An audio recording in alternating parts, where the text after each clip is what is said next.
Hi guys, mayong adlaw ka natong tanan. Welcome sa among bukid guys. Kini nga video pagkahuman ini sa bagyong Tino ug bagyong Uwan guys. Grabe kalapok sa tugkaran namo diri ah. Duha ka bagyo ang niagi may nalanggani kay wala jud taw nagrabihi diri sa bukid. Pasalamat kay migdako sa kaytas-an nga wala jud may pasagdaay niya. Pagkahuman sa bagyo ni pauli dayon ko diriya sa among mansyon pagkaugma na. Nagutingkay dayon ko sa among mga nuog diriya sa sulod sa mansyon ug wala ba mga basa sa uwan kay gisulod ra nako tanan og sako.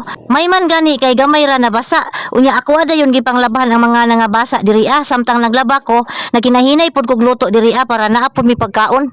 Grabe jud nga katalagman hiaguman nato ron diri sa Pilipinas. Pag una linog dayon bagyo unya sa uban nga lugar sunog. Mga trahedya ug disgrasya nga nihampak dinhi sa atong nasod. Magpagkalig-on lang jud ta jud. Unsaon man gagikuso-kuso naman jud ta sa kakuyaw ron.